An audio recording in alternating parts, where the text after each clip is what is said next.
Festivālā jau tradicionāli izskanēs 3 koncerti, 3 vakari.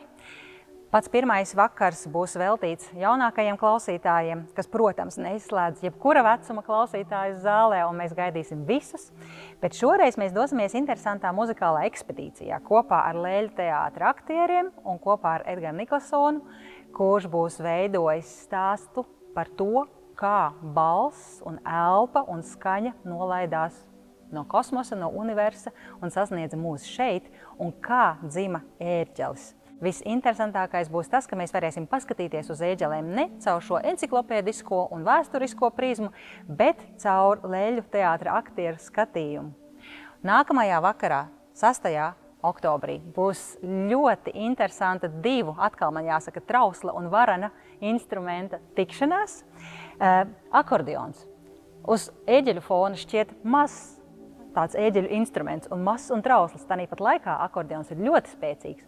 Un uz akordeona fona savukārt atkal ērģelis savā varanumā pazūd bieži vien un kļūst trausls. Lūk, šie 2 savā veidā tiešām ar balsi un ar elpu darbojošies instrumenti satiksies duetā, un es spēlēšu kopā ar fantastisku lietuviešu akordeonistu Martīnas Levickis, kas patiesībā šobrīd ir, es negribētu teikt jau uzlacošā zvaigzne, viņš jau spīd pie visu koncertu zāļu debesīm, un mēs ar viņu uzstājamies labprāt un ļoti bieži kopā.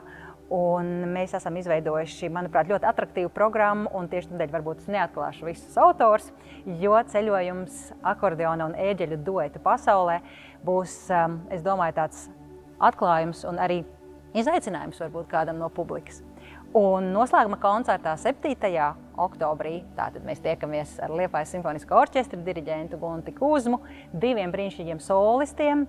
Līdzās man uz skatuves būs pianists Rēnis Zariņš un flautiste Dita Krenberga.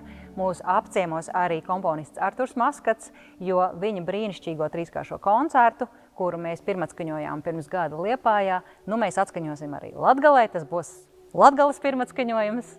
Bērnības taureņu dejas, bet koncertu atklās un noslēgs Franča Lista mūzika un izskanēs arī Sibelius Okēnīdas orķestra izpildījumā.